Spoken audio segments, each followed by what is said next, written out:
Estamos em Malaquias 4, estamos nos últimos 3 versículos do livro de Malaquias.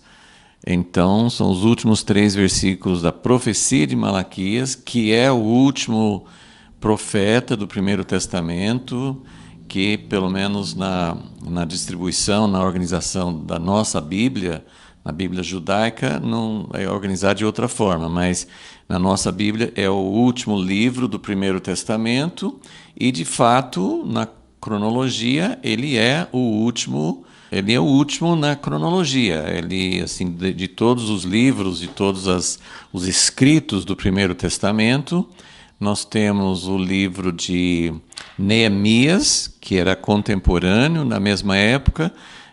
O livro de Neemias abrange vários anos, mas podemos dizer que o último capítulo de Neemias, Neemias 13 e Malaquias, são da mesma época.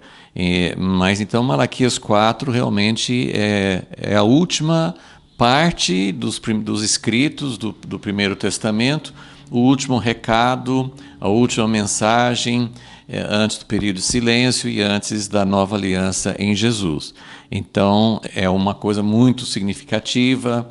Quando você pensa assim nas palavras finais de qualquer pessoa importante, uma despedida, Jesus antes de ir para a cruz, as últimas coisas que ele falou para os discípulos, as últimas coisas que Jesus falou antes de subir ao céu, as últimas palavras do livro de Apocalipse no Novo Testamento. Então, essas últimas palavras, elas sempre são muito significativas. Então, são apenas 3 versículos nesse final de Malaquias 4. É um trecho muito curto, né? 3 versículozinhos, muito simples. Não tem grandes complicações, não é uma grande exposição, não é uma explicação de muita coisa. É uma última advertência, a última palavra, as últimas coisas que Deus queria deixar registrado. Então, são coisas muito importantes. E esses 3 versículos, elas contêm 2 partes. Nós falamos mais da primeira parte na aula passada, no versículo 4, de lembrar da lei de Moisés, mas a outra parte, nos versículos 5 e 6, é que Deus vai enviar o profeta Elias. Então nós temos uma parte que é lembrar do que já tinha sido dado, né, da lei de Moisés. Fazia muito tempo, já tinha se passado bastante tempo, mais de 1000 anos, né, depois do tempo de Moisés.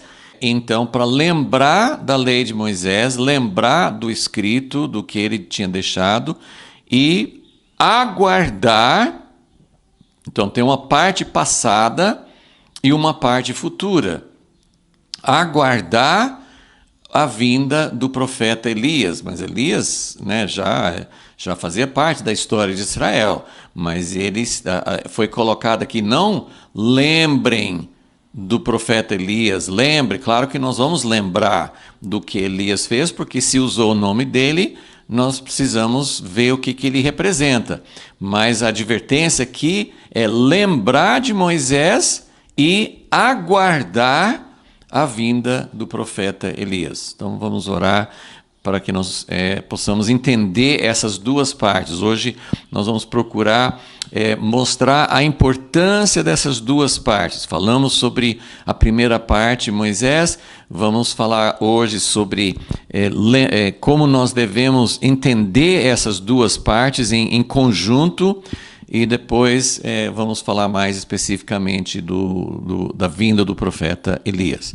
Senhor, nós queremos dar toda a importância, toda a atenção a essas palavras que encerram o Primeiro Testamento, as Escrituras hebraicas.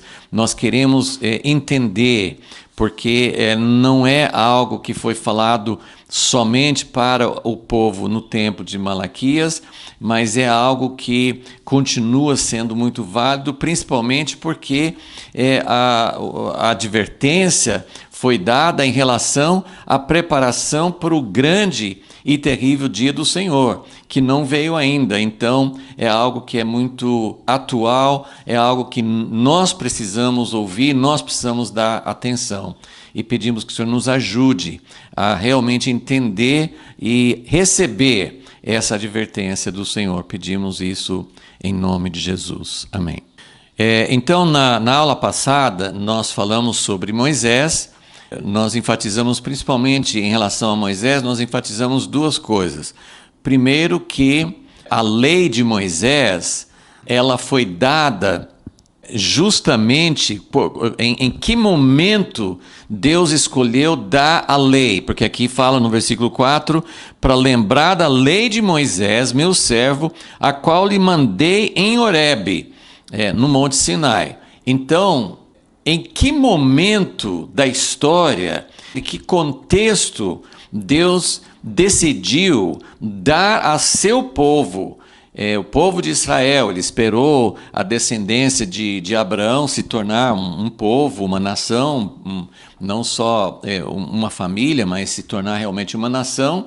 Ele esperou o momento em que eles tinham acabado de sair do Egito, 50 dias depois da passagem pelo Mar Vermelho, da Páscoa, né? Eles receberam a lei no Monte Sinai. Então, algumas semanas depois dessa libertação espetacular, intervenção de Deus, nós podemos dizer que a intervenção de Deus no êxodo do Egito, na libertação do povo do Egito, foi a maior intervenção de Deus antes dos acontecimentos dos últimos dias. A maior intervenção da história foi a encarnação de Deus num ser humano, que é Jesus. Mas não foi uma coisa espetacular. A primeira vinda de Jesus não veio com sinais, não veio de uma forma espetacular como vai ser a segunda vinda e as coisas que vão acontecer antes da segunda vinda.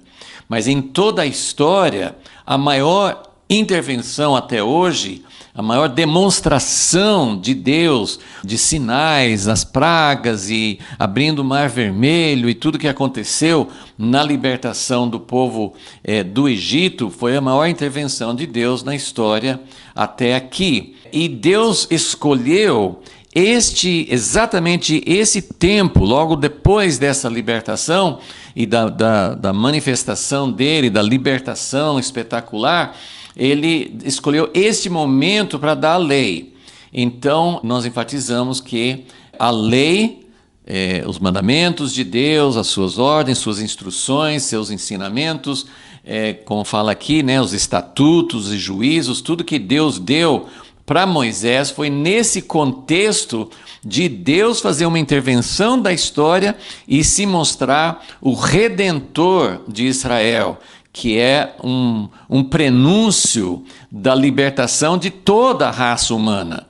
A libertação de Israel prefigura, aponta para a libertação de toda a humanidade. A segunda vinda de Jesus é um novo êxodo, é uma nova libertação, é uma nova intervenção de Deus na história para trazer a redenção final, total e completa. Então, foi nesse contexto que Deus deu a lei. Então, quando nós lembramos da lei, impossível a gente lembrar da lei dentro do que Deus deseja, impossível lembrar da lei sem lembrar do êxodo, sem lembrar do amor de Deus, sem lembrar de como Deus se tornou o Redentor de Israel. Então, nós falamos sobre isso e falamos também sobre o aspecto assim, de Deus sempre querer que a gente se lembre de acontecimentos, mas também das suas palavras, das suas instruções, de quem Ele é, e que Jesus seguiu a mesma ideia, o mesmo tema, quando Ele pediu para nós nos lembrarmos dele na celebração da ceia. Então, é uma das maneiras em que nós nos lembramos, não só lendo, mas vamos até lembrar do que nós colocamos da última vez, né, que a gente se lembra através de leitura, através de meditação, através de celebrações, dramatizações, lembretes, como colocar na porta da sua casa, colocar até nas roupas, colocar na testa, na mão, colocar na sua geladeira, no espelho, em todos os lugares, assim, lembretes. E também em momentos de família, né? Falar na mesa, falar ao andar. Então, o livro de Deuteronômio fala sobre isso também. Mas nós terminamos falando que uma das maneiras de nós nos lembrarmos é justamente através do ministério profético. E é isso que nós queremos agora mostrar, o papel do profético, mas também queremos ainda falar um pouquinho mais sobre a lei de Moisés, no sentido que não enfatizamos muito da última vez, ok? Então, nós queremos mostrar que são as duas partes dessa mensagem final de Malaquias lembrar da lei de Moisés e também aguardar o profeta Elias. Então, eu quero começar falando agora sobre a lei. Até na aula passada, até dei o título da aula como assim, para a gente nunca se esquecer da aliança mosaica. Mas, na verdade, o que essa palavra de Malaquias está dizendo não é restrito à aliança. E nós queremos falar sobre a lei de Moisés no sentido de ser algo imutável. Nós precisamos de algo da parte de Deus para nós não nos desviarmos. Qual que é a mensagem de Malaquias e de todos os profetas? Não é para se afastar de Deus, não é para se afastar dos caminhos de Deus. Como que nós podemos nos preparar para a consumação de todas as coisas, que é Deus, o objetivo de tudo, desde antes do pecado. Mas continua depois do pecado, o objetivo é Deus vir e morar conosco, Deus ser um conosco, Ele ser o nosso Deus, nós sermos o seu povo, habitar juntos, nos tornarmos um, casamento. Então, tudo isso mostra que o objetivo de Deus é andar conosco, estar conosco. E para isso nós precisamos estar nos caminhos dele. E para estar nos caminhos dele, nós precisamos dessas duas partes. Nós precisamos da lei. O que a lei representa? Sempre lembrando que nós, na Nova Aliança, nós temos uma tendência de achar que a lei é uma coisa ultrapassada. E nós temos o livro de Hebreus, na Nova Aliança, que mostra realmente, ele fala muito claro no livro de Hebreus, que a Nova Aliança, de fato, mudou algumas coisas. Ele fala no livro de Hebreus que a Nova Aliança é superior à aliança mosaica, que algumas coisas foram removidas. Então a gente olha o livro de Hebreus e outras partes, né? Paulo também fala algumas coisas sobre lei e graça. Então nós aprendemos muito durante os séculos. A igreja até se esqueceu das raízes, de como Deus, daquilo que Deus nos deu. Nós temos a Bíblia, com a parte que nós chamamos de Velho Testamento, que é muito maior do que o Novo Testamento, mas o Velho Testamento muitas vezes é deixado como algo que você tira leituras, você conhece a história, você tira algumas lições, mas é como algo que é ultrapassado. Por isso que eu tenho feito questão de chamar de Primeiro Testamento e não de Velho Testamento, porque algumas coisas, como o livro de Hebreus mostra, algumas coisas foram ultrapassadas. Nós não damos mais sacrifícios de animais, nós não temos um sacerdote humano falho, nós temos o sacerdote da Nova Aliança, que é Jesus. Então nós temos algo, nós temos uma casa espiritual. Hebreus vai mostrando como a Nova Aliança trouxe algo superior. Mas isso não significa que o Primeiro Testamento, que a lei de Moisés tenha sido totalmente deixado para trás. Tudo que é feito na nova aliança é construído em cima, não tirando fora, mas é construído em cima do Primeiro Testamento. E eu não vou ler novamente, mas eu quero deixar esse ponto muito claro, que quando Malaquias fala, lembrem da lei de Moisés, ele está falando sobre algo, um princípio importante que nós precisamos atentar. É um assunto um tanto complexo, por causa desses fatores que estou falando, que tem alguns aspectos que foram superados e alterados na nova aliança, mas quando a gente entende, talvez uma das coisas mais simples é entender que em Jeremias 31, quando ele fala, Jeremias profetiza que Deus vai dar uma nova aliança, ele fala que a nova aliança é a primeira aliança escrita no coração. Então, não tirou a primeira aliança, não tirou a aliança mosaica no sentido do conteúdo. Então, eu quero enfatizar esse aspecto de que quando ele fala da lei de Moisés, ele está falando sobre uma palavra de Deus que é imutável. E nós lemos esse texto na aula passada, eu só vou citar, mas eu quero ler um outro texto no Evangelho, mas no Sermão do Monte, Mateus 5, Jesus falou, não pensem que eu vim para revogar. Eu até li esse texto na aula passada para mostrar que as escrituras hebraicas, aquilo que nós chamamos de Velho Testamento, as escrituras hebraicas, elas são chamadas muitas vezes na Nova Aliança, são chamadas de lei e profetas, que é exatamente o que Malaquias está falando, a lei e os profetas. Então, Jesus fala assim em Mateus 5, não pensem que eu vim para tirar, eu não vim para tirar um item, um risquinho, um pingo no i, eu não vim tirar nada da lei e dos profetas. Ele fala dos dois. Jesus não veio para revogar, Jesus não veio para anular o Primeiro Testamento, ele veio para cumprir, ele veio para mostrar como aquilo que foi dado por Moisés, que foi testemunhado pelos profetas, aquilo não se cumpriu. O livro de Malaquias termina com a palavra maldição. O livro de Neemias, falamos sobre isso, o livro de Neemias, o livro de Malaquias terminam esse período antes de Jesus, termina assim numa nota melancólica.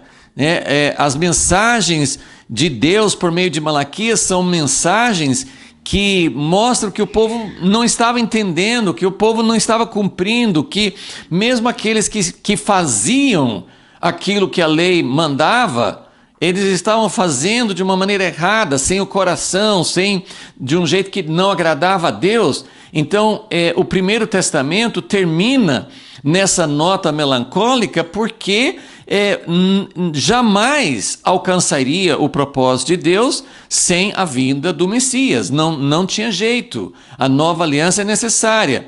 Mas as últimas palavras do Primeiro Testamento são: para vocês estarem preparados para o grande e terrível dia do Senhor. E lembra que Malaquias ele não trouxe uma revelação dentro do contexto do profeta Malaquias. Ele não recebeu uma revelação específica sobre o papel do Messias na primeira vinda. Tudo que Malaquias fala é a respeito da segunda vinda. Ele fala do grande e terrível dia do Senhor, ele fala da necessidade de preparação, mas ele não recebeu essa revelação de que toda essa dificuldade, essa impossibilidade de chegar onde Deus queria, seria impossível sem a vinda do Messias. Por outro lado, mesmo ele olhou lá para frente, Deus mostrou para ele lá para frente, para nosso tempo, Os dias antes do grande e terrível, e eu gosto de falar assim, é o dia terrível e maravilhoso, porque Malaquias 4 fala sobre isso, que é um dia terrível para quem não está ao lado de Deus, mas é um dia maravilhoso para quem está do lado de Deus, porque o sol da justiça vai nascer e nós vamos saltar e pular de alegria por causa da libertação, da justiça e da maravilha que vai ser. Então, antes do grande, terrível e maravilhoso dia do Senhor, nós precisamos ser preparados. E a preparação envolve lembrar da lei de Moisés e aguardar o profeta Elias. Então, antes de falar, né, hoje nós não vamos falar especificamente sobre o que a vinda do profeta Elias representa, mas hoje eu quero falar sobre a importância de termos esses dois aspectos. Por que essa última advertência de Deus fala sobre duas partes? Por que essas duas partes são necessárias? O que acontece se nós dermos ênfase a uma parte só? Então, é isso que a gente quer entender. Então, voltando para essa primeira parte da lei de Moisés. Vamos ler, Jesus falou que ele não veio para revogar nada. Ok. Vamos ler um texto semelhante em Lucas, Lucas 16. Ele fala no versículo 16, Lucas 16, 16. A lei e os profetas. E lembrem que não só nos dias de Jesus, mas durante o tempo logo após Jesus, logo depois da ascensão dele, a igreja primitiva, durante todo o tempo que nós temos relatado no livro de Atos e durante o tempo das epístolas de Paulo, as escrituras que eles tinham, a Bíblia que eles tinham, era justamente o Primeiro Testamento. Eles estavam vivendo na Nova Aliança, eles falavam, comentavam, tinha as cartas, tinha os evangelhos ainda não tinham sido escritos, mas eles falavam dessas coisas. Então, as escrituras que eles tinham era o Primeiro Testamento. E Jesus está dizendo aqui, a lei e os profetas duraram até João. Então, Jesus está falando que o primeiro tempo, antes da vinda dele, tinha a lei e os profetas. Então,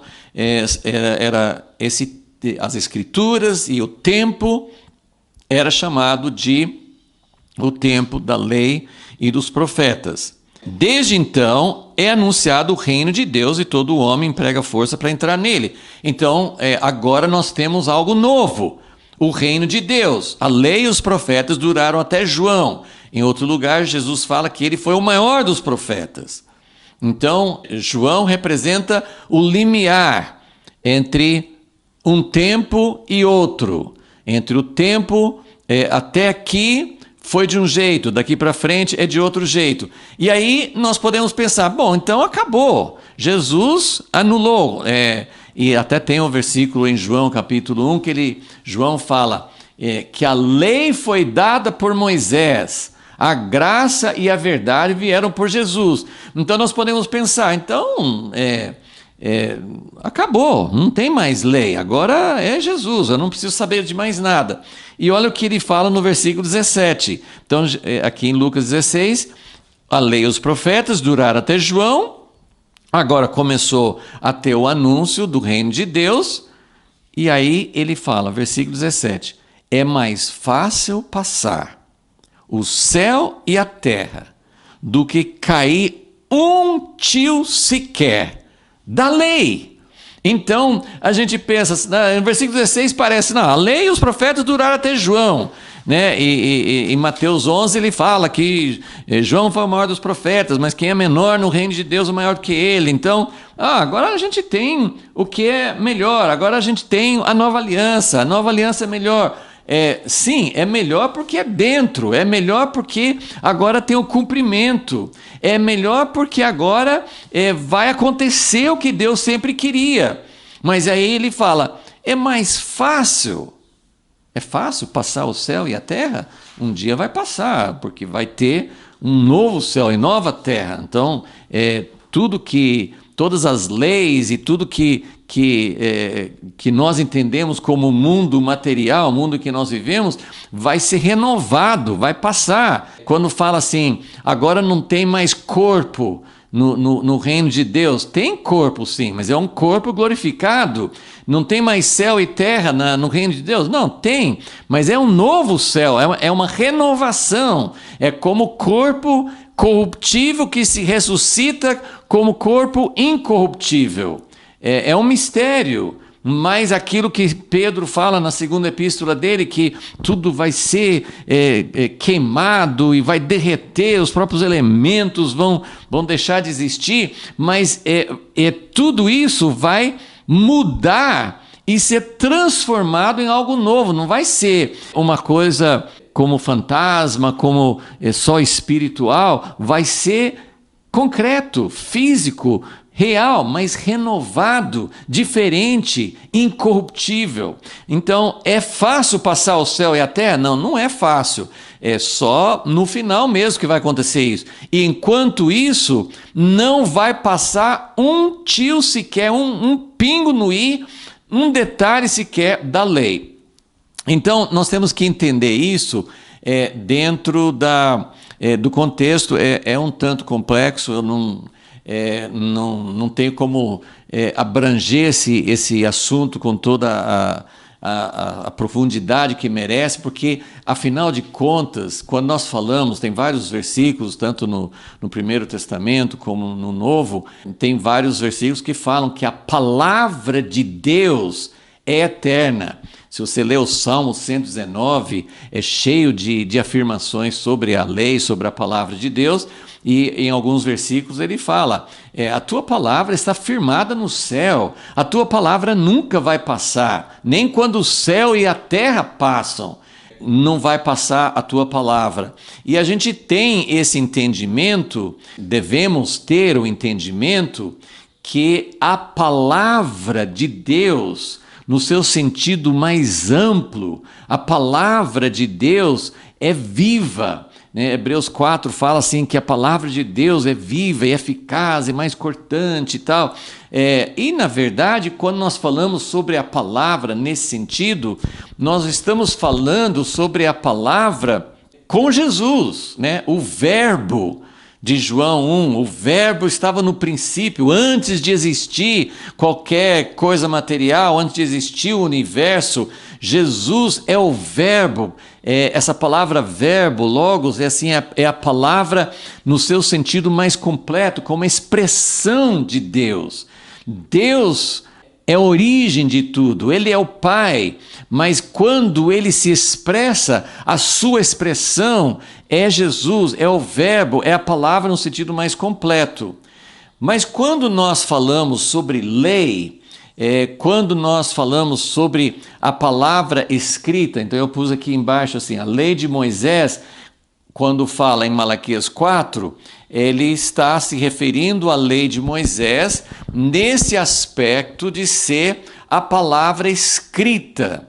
Nós vamos falar sobre esses dois elementos, essas duas partes, e também a gente precisa entender uma coisa que é fácil fazer confusão.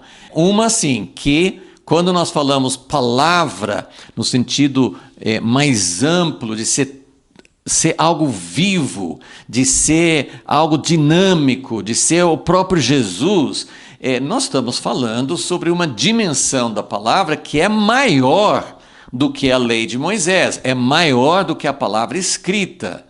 Então precisamos ter em mente essa distinção. A palavra completa, ele é vida. Jesus é vida, a palavra é vida. Jesus falou assim, as palavras que eu falo para vocês, elas são espírito e são vida.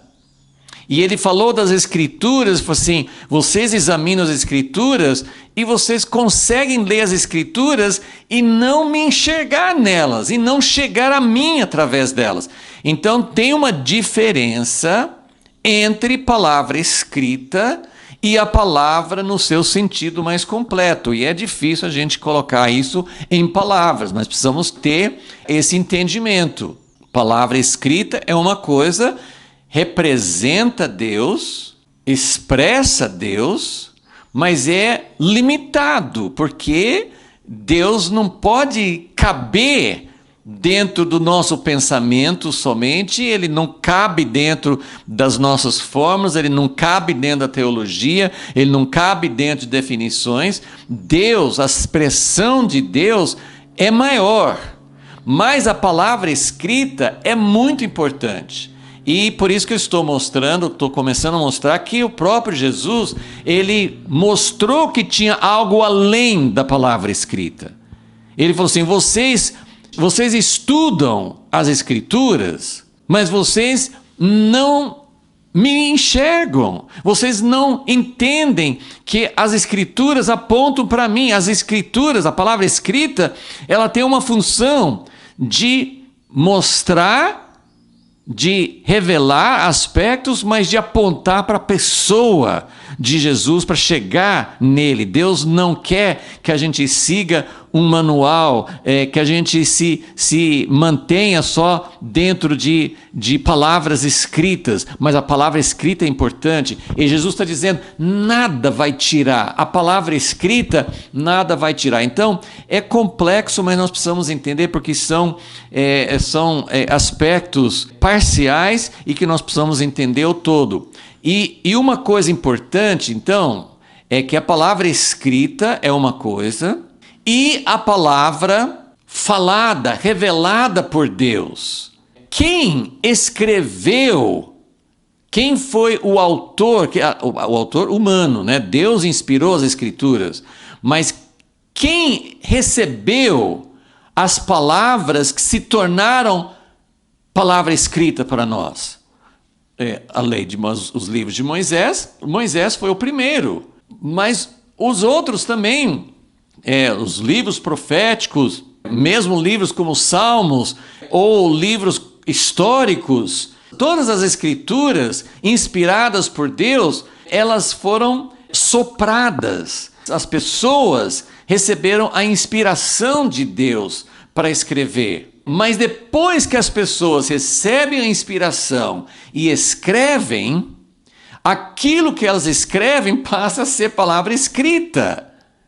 Então, na formação das Escrituras, nós temos Moisés, que foi um profeta, ele é chamado profeta também, mas ele foi alguém que recebeu incumbência especial de receber as instruções, a Torá, instruções, ensinamentos, mandamentos, né? A própria lei de Deus, os 10 mandamentos, mas todas as instruções, as explicações. E se você lê, eu sempre falo do livro de Deuteronômio, porque para mim é um livro fantástico, porque você escuta Moisés falando, é Deus falando por meio dele, mas é Moisés, ele é um profeta. E o profeta, ele não escreve só assim, como se fosse uma constituição, como se fosse um código legal. Quem faz o curso de direito e vai estudar as leis, né, pode fazer isso, não pode fazer aquilo, quais são os castigos, quais são as implicações de você não cumprir a lei. Não é uma coisa morta. Você lê Deuteronômio e você escuta o pulsar do coração de Deus e o pulsar do coração de Moisés. E você lê os profetas, lê Jeremias, como ele chorava, lê Ezequias, as coisas Ezequiel, as coisas que ele falava, assim, o que ele sofria. Enfim, os profetas, Oséias, o que ele viveu para transmitir a palavra de Deus. Então, o profeta, ele recebe a palavra de Deus pela inspiração do Espírito Santo, mas depois que ele recebe, o que ele escreve se torna palavra escrita. Então nós temos as Escrituras, que são chamadas de lei e profetas. Lei e profetas. Agora tem uma diferença, eu preciso da ajuda de Deus e que você receba entendimento. Não é uma coisa tão difícil, mas é meio confuso se você não pegar essa distinção. Quando Malaquias fala Lembrem da lei de Moisés. O que ele está falando? Palavra escrita. Mas aguardem, porque eu vou mandar, Deus está falando, aguardem o profeta Elias. Então, o que Malaquias está falando é, lembrem da lei de Moisés, toda a palavra escrita, tudo que é escrito no Primeiro Testamento, a lei, tudo é baseado na lei, porque todos que vieram depois trabalharam em cima, a história, os livros históricos, o livro de Salmos, de Cânticos, o livro de sabedoria, os profetas, todo o Primeiro Testamento, ele é baseado, ele é construído em cima da lei de Moisés. E a lei de Moisés, a instrução de Deus é imutável. Nunca vai passar. É coisa eterna. Por quê? Porque faz parte da natureza de Deus. Mas é palavra escrita. E a palavra escrita é maravilhosa, é fundamento. Nós não podemos fazer nada sem ter a palavra escrita. Mas eu quero mostrar aqui que as últimas palavras do Primeiro Testamento, ele fala da palavra escrita, está encerrando o período de escrita das escrituras hebraicas, mas está falando que sem o profeta Elias, que virá, o futuro, sem a continuação do ministério profético, a palavra escrita não consegue cumprir seu objetivo. Mesmo aquilo que é recebido pelo sopro de Deus, mesmo aquilo que constitui as escrituras, que nós entendemos que é a palavra de Deus, que é a palavra imutável, que é a palavra permanente, é mais fácil os céus e a terra passarem do que qualquer mínimo detalhe daquilo que Deus expressou como sua natureza, como seu desejo, porque Deus não muda. Deus não muda. E aquilo que foi escrito que representa Deus, eu nem vou tentar entrar, só vou fazer uma passagem para confunde a gente um pouco mais, mas é importante entender que as escrituras, elas registram a história. Então, lógico que você entende que quando fala sobre o pecado de Davi, está nas escrituras, mas isso não é uma desculpa para a gente fazer como ele. Ou quando alguém faz uma oração pedindo para Deus matar as criancinhas, os filhos dos inimigos, isso não representa o coração de Deus, isso não representa a natureza de Deus. Então tem muita coisa dentro das Escrituras, né? As palavras de Salomão, quando ele escreveu o Eclesiastes, tem aspectos ali que são importantes, revelam coisas importantes para nós.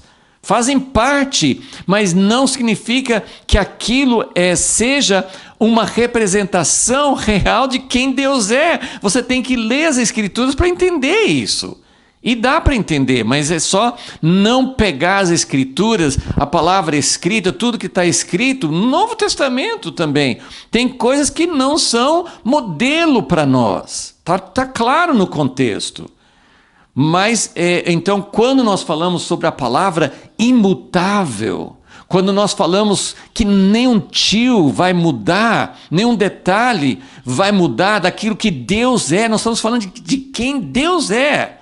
Então, aquilo que está escrito na Torá e no resto dos livros das Escrituras hebraicas e no Novo Testamento também, aquilo que é escrito, nós precisamos achar ali aquilo que realmente representa a natureza de Deus, porque aquilo que representa quem Deus é, o desejo dele, o propósito imutável dele, aquilo sim é algo que não muda, que jamais pode mudar. Ok, então vamos ler em Deuteronômio 18, e eu quero mostrar então agora o papel dos profetas. Por que Malaquias fala de duas partes? Ele podia ter terminado o Primeiro Testamento, encerrou, E Deus está falando, ó, o que está escrito aqui não é para vocês abandonarem. Vocês devem guardar, vocês devem se lembrar. Lembrem de uma maneira viva, né? Como nós falamos na última aula. Tem que lembrar de um jeito certo, mas lembrem, está tudo escrito. Encerrou. Tem muita gente até hoje que acha que não tem, é chamado cessacionismo, é aquilo que cessou os ministérios apostólicos, cessaram-se os dons do Espírito. Tem gente que acha que a Bíblia fechou, não tem mais nada. E a Bíblia fala isso, não é para acrescentar. Assim como Malaquias termina falando, lembrem da lei de Moisés, eu não voltei atrás e não vou voltar atrás. Aquilo que eu sou, eu mantenho. Aquilo que fala de quem eu sou, a manifestação, a revelação, a minha natureza, aquilo que eu quero que as pessoas perto de mim façam, o tipo de aliança, o tipo de relacionamento que eu quero com as pessoas, aquilo eu não vou mudar, Deus não muda. O Apocalipse também termina, não é para acrescentar nada, não é para tirar nada. Então, Deus é imutável e nós precisamos de um fundamento, nós precisamos de algo que não muda. A palavra escrita tem um papel importantíssimo, mas eu quero mostrar que mesmo no Primeiro Testamento, olha o que Moisés fala em Deuteronômio 18.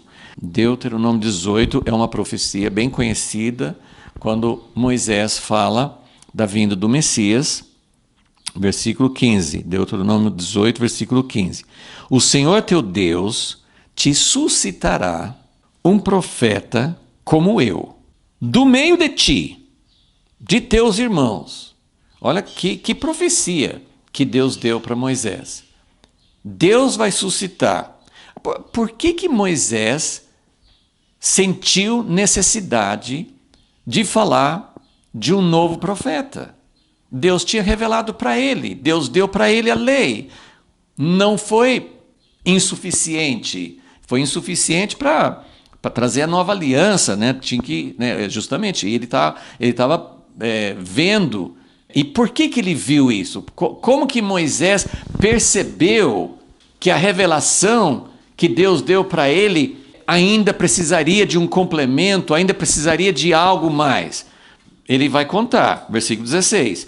Foi o que pediste ao Senhor teu Deus em Horebe, no dia da congregação, dizendo, não ouvirei mais a voz do Senhor meu Deus, nem mais verei este grande fogo para que não morra.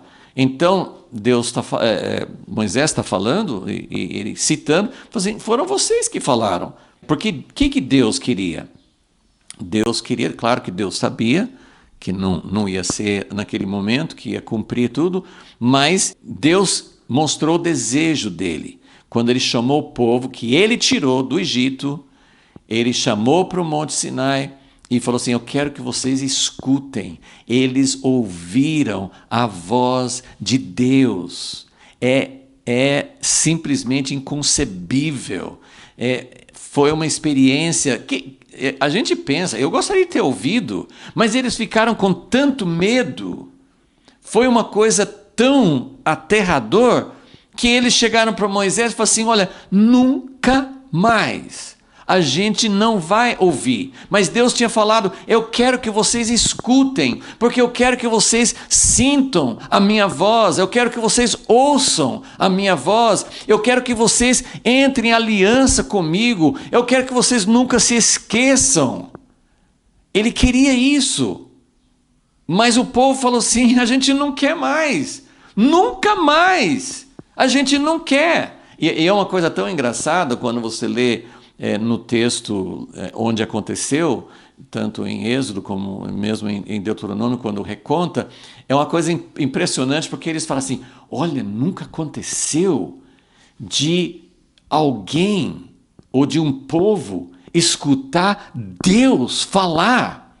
Nunca aconteceu. E nós ouvimos e não morremos. Que coisa fantástica! Que coisa impressionante! Mas Moisés, Dessa vez a gente ouviu e não morreu, mas vai que da próxima vez a gente ouça a voz de Deus e a gente morra, porque Deus falando é muito assustador, é muito forte para nós. É tão engraçado eles falarem assim, nós ouvimos e não morremos, mas a gente não quer ouvir mais para que a gente não morra. Mas foi isso que eles sentiram e se estivéssemos lá, nós sentiríamos a mesma coisa, porque Deus tinha que chegar perto do homem em Jesus para que nós pudéssemos ouvir. Então, eles falaram isso, versículo 17, fala, então o Senhor me disse, falaram bem no que disseram. E olha, Moisés, ele conta isso em outro lugar, em Deuteronômio, quando Deus ouviu, acho que é Deuteronômio 5, ele relata como Deus falou assim, aquele é uma coisa que toca lá no fundo do ser. Porque se Deus suspira, se Deus sente dor, imagina, assim, é uma coisa incalculável, porque Deus não sente dor por uma coisa, por uma bobagem, Deus não sente ansiedade, Deus não tem essa superficialidade, essa pequenez nossa. Deus é grande, mas quando Deus olhou para o povo e viu que eles não queriam ouvir a voz dele, Deus suspirou, Deus chorou, Deus falou assim, se eles tivessem o coração para me seguir, para me ouvir, se eles pudessem ouvir. Então aqui Deus fala assim, foi bom, eles falaram certo, mas lembra que quando Deus falou, eles falaram certo, Deus falou chorando, porque ele queria que eles não sentissem esse medo. Qual pai que realmente ama os filhos, mesmo quando ele disciplina, mesmo quando ele tem uma atitude dura em relação a alguma coisa que o filho faz, ele não quer que o filho se afaste dele. Ele não quer que o filho tenha medo dele. E como é difícil a gente alcançar isso. Alguns pais metem medo nos filhos. Isso não dá certo. Com Deus não deu certo. Ele falar e o povo ter medo dele. Não gerou o resultado. Deus queria mostrar, claro, Deus sabia disso. Mas Deus queria que o povo, que nós até hoje, pudéssemos entender que colocar medo não faz o povo cumprir, não faz a gente cumprir.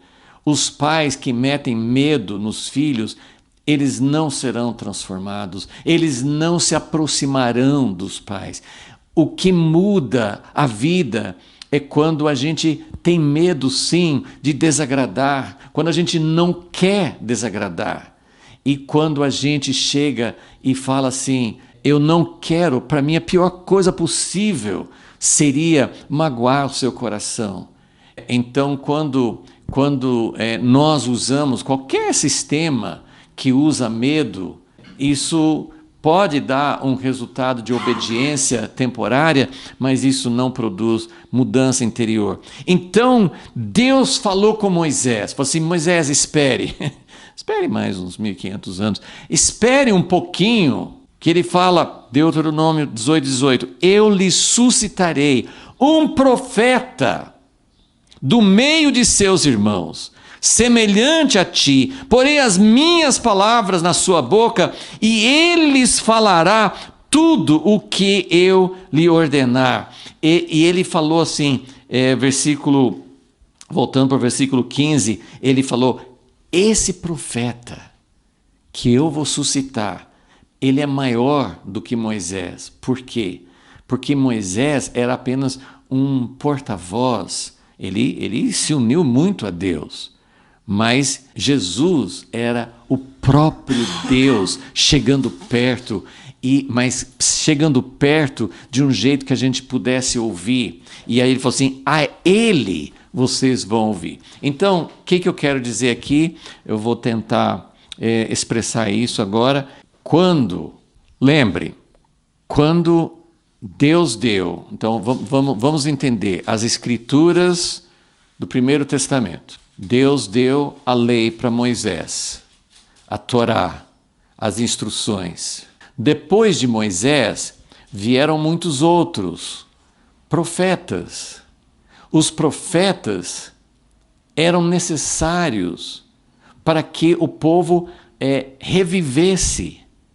O profeta é necessário para lembrar.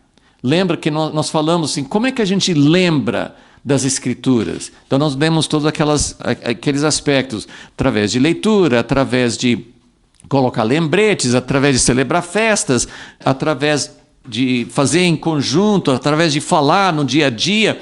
Como é que você se lembra? Mas isso tudo é importante, mas sempre tem que surgir profetas. E Deus deu profetas. Deus deu profetas para que eles pudessem lembrar. Mas depois que os profetas escreviam, falavam e escreviam, o que eles escreviam também passava a fazer parte da palavra escrita. Agora, o princípio é esse. Sempre precisa de profetas. Por quê? Sem profeta, a palavra não pode ser ouvida. A lei escrita, a palavra escrita, ela é necessária. Sem a palavra escrita, nós não temos um fundamento. Nós precisamos ter algo que é imutável, pelo menos que chegue próximo à imutabilidade de Deus.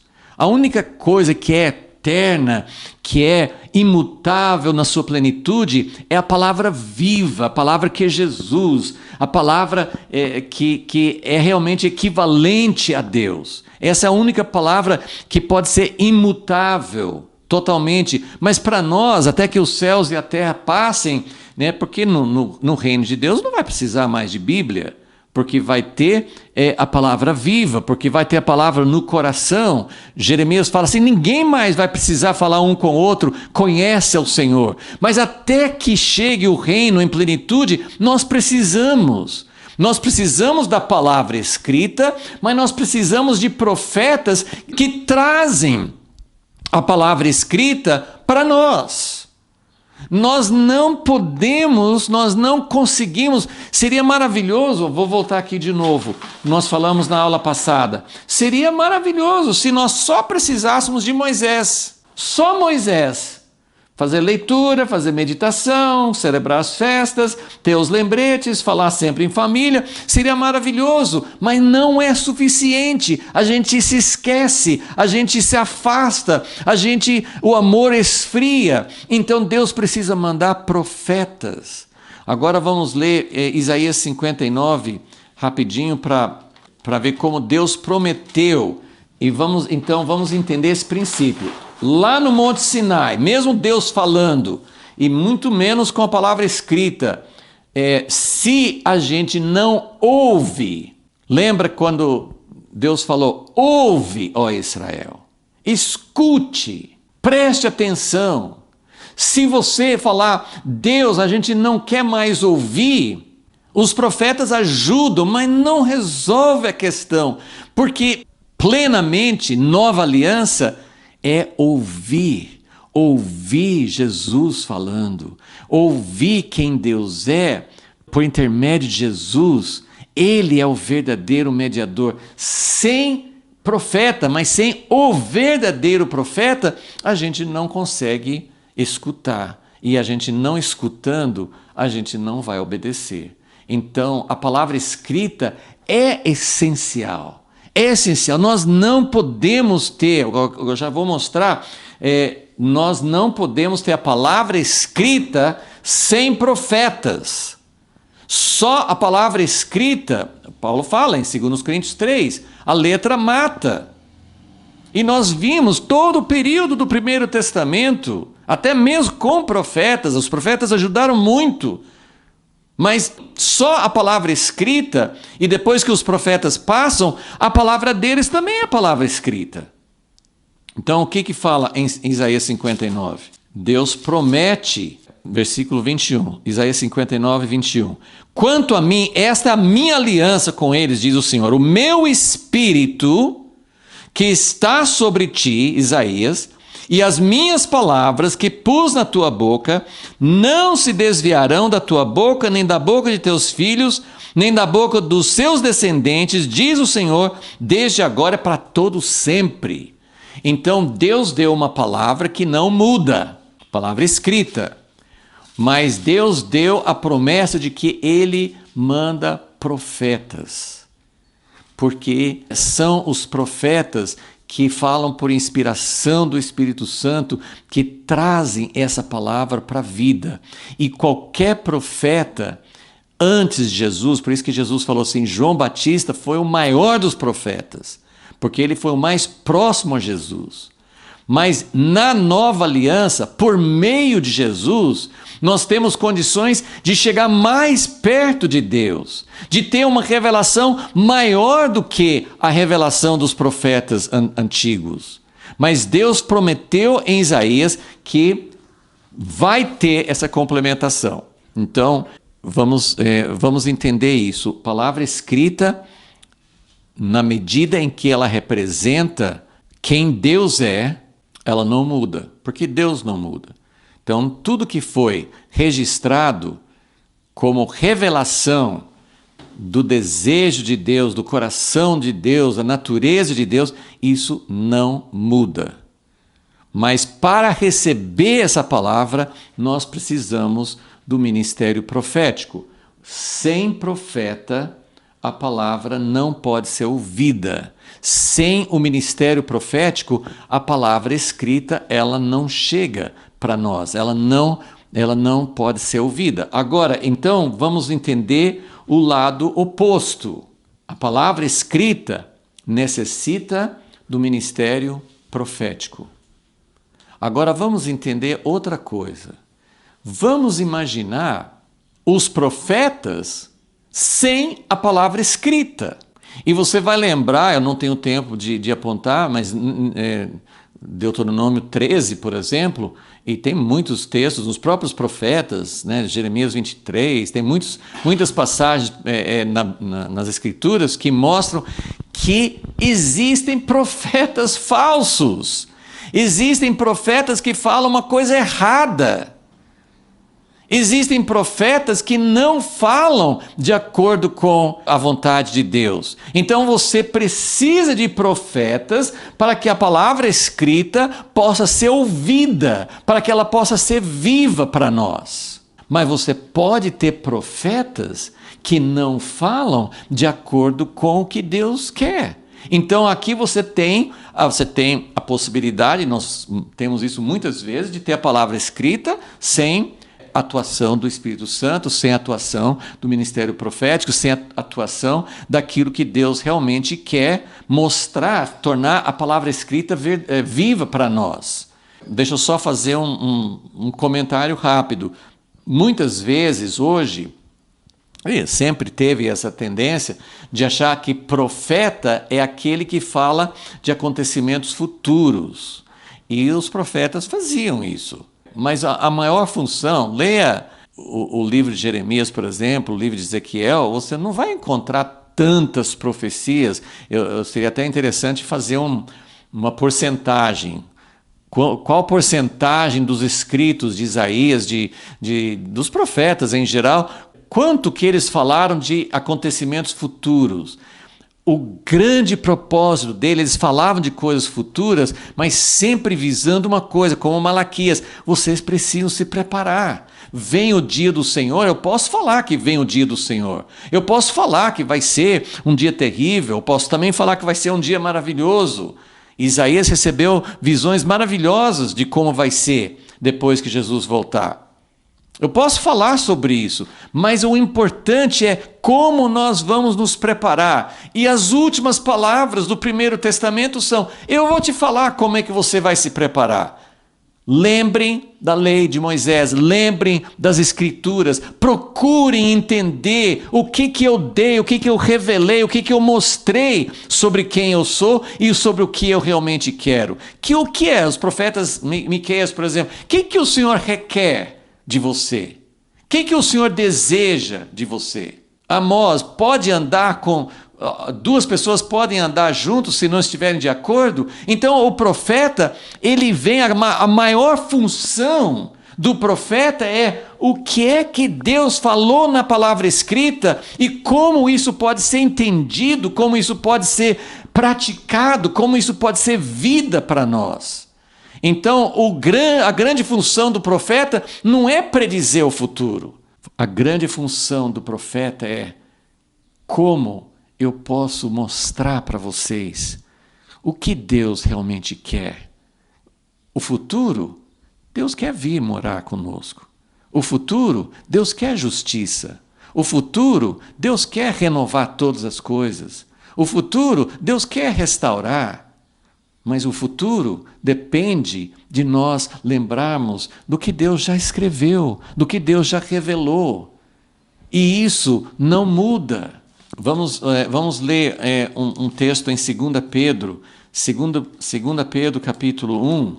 Ele fala no versículo, ele falou sobre Jesus no Monte da Transfiguração e como eles viram uma manifestação da glória de Deus, e eles ouviram essa voz, mas aí ele fala no versículo 19, 2 Pedro 1,19, e temos ainda mais firme a palavra dos profetas, a qual bem fazeis em estar atentos. De quem Pedro está falando? Até então, só tinha a palavra do primeiro, as escrituras hebraicas, não tinha outra coisa. Fazemos bem em estar atentos, como a uma luz que ilumina em lugar escuro, até que o dia clareie e a estrela da alva surja em vossos corações. Versículo 20, acima de tudo, lembrai-vos de que nenhuma profecia da Escritura é de particular interpretação. Não é do jeito que você quer dizer, eu acho que é isso, eu acho que é aquilo.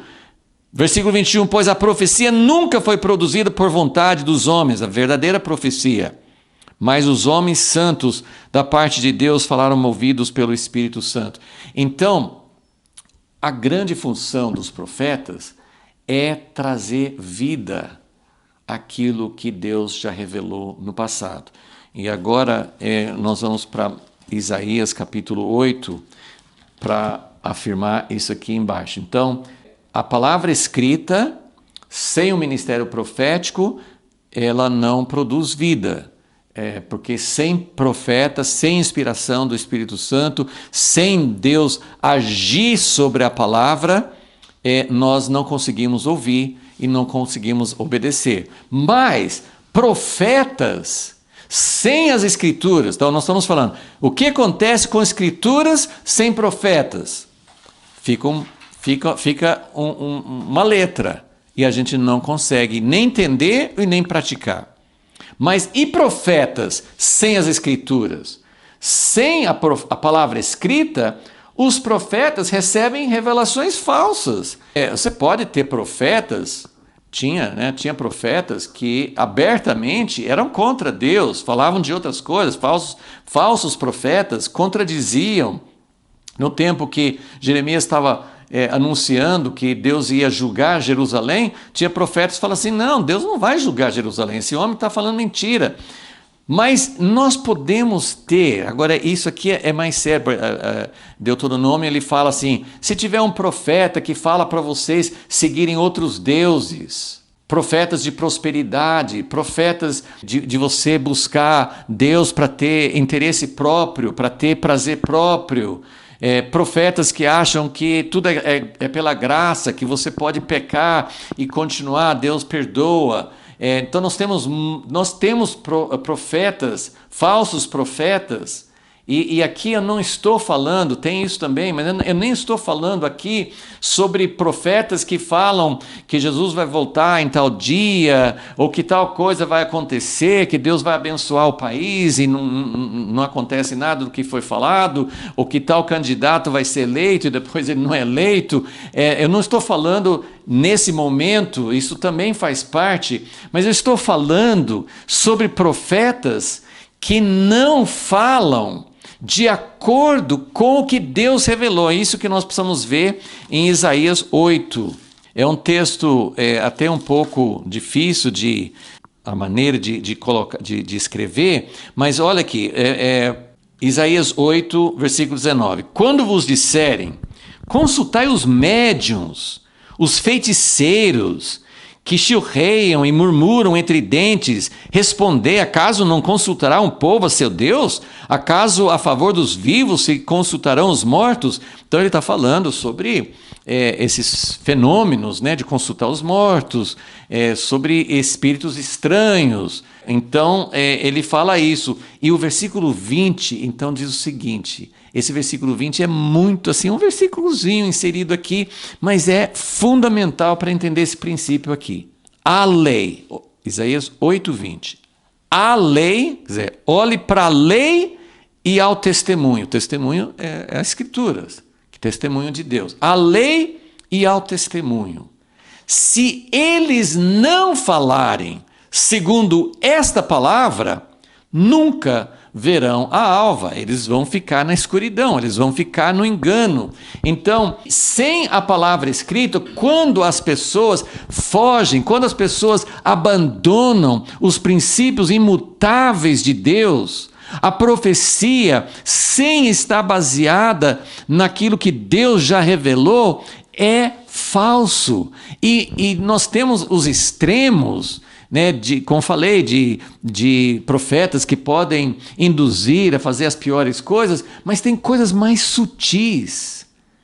Tem essas palavras, como eu falei, de prosperidade, teologia do domínio, os filhos de Deus vão vencer, nós vamos ficar fortes, nós vamos mandar no mundo, nós podemos, assim, e usam escrituras, e falam como se estivessem sendo falando por Deus, e aí tem manifestações do Espírito Santo, tem dons, tem coisas que acontecem que não tem fundamento. Se Isaías fala claramente, a lei e ao testemunho, se eles não falarem segundo esta palavra, eles estão nas trevas. Eles nem vão ver a verdadeira luz raiar. Então, aqui nós temos esses dois lados. Muitas pessoas têm comparado isso, as duas asas de uma águia. Não pode voar com uma asa só. Se tiver algum movimento com uma asa só, vai andar em círculos, mas não dá para voar com uma asa só, tem que ter as duas. Então, por isso, agora finalizando, Malaquias, as últimas palavras de Malaquias, ele fala, lembrem da lei de Moisés, vocês não podem perder a palavra escrita, vocês não podem perder o que eu já revelei. É para lembrar, é para manter, é para fazer leitura, é para trazer a memória, é para celebrar, é para procurar fazer de uma forma viva. Mas Malaquias diz, eu vou cumprir o que eu prometi em Isaías 59. Eu nunca vou deixar de mandar profetas. Agora é diferente, no sentido de que Jesus, ele veio como o profeta. Ele veio como a expressão. Então, além da lei de Moisés, Malaquias termina falando, lembrem da lei de Moisés. Essa palavra não é superada, não é esquecida, não é ultrapassada. Mas Jesus falou para lembrar de outra coisa, não para deixar de lembrar da lei de Moisés. Nunca o que é de Deus, o que mostra quem Deus é, não vai mudar. E nós precisamos. Por que se fosse para esquecer da lei de Moisés, o Novo Testamento não seria uma parte fininha das nossas escrituras? Deus iria escrever tudo de novo, vou corrigir tudo aquilo que vou escrever de novo. Não, ele não escreveu de novo. Jesus falou assim, não vai passar nada. Eu só vim para cumprir, eu vim para tornar vivo para vocês. Então, nós temos hoje algo que traz uma dimensão muito maior, e nós temos o Espírito Santo, que veio em maior plenitude, que vivifica. Jesus falou assim, se não tiver o Espírito, de nada aproveita. As palavras de Jesus são Espírito, são vida. Então, nós precisamos nos lembrar, a palavra escrita continua, a palavra escrita é válida, mas nós precisamos continuamente da ação do Espírito Santo, porque Jesus falou assim: eu vou embora, mas o Espírito Santo, o Consolador, ele vem para lembrar vocês de tudo que eu falei e para mostrar mais ainda. E o profeta Elias, que nós vamos falar no próximo estudo, o profeta Elias é a promessa, não é o mesmo Elias que vai voltar, assim como João Batista, né? Ele veio no espírito de Elias, ele veio com o mesmo propósito de Elias, mas Malaquias, a última palavra do Primeiro Testamento, fala de algo que não aconteceu ainda. Fala de um retorno, de um ministério profético que vai preparar o caminho para o grande. Será terrível se o profeta não vier. Porque ele fala assim: se ele não converter o coração dos pais aos filhos, os filhos aos pais, eu vou ter que vir e ferir a terra com maldição. Nós entendemos que não serão todos que vão se converter ao Senhor, e dos pais aos filhos, dos filhos aos pais.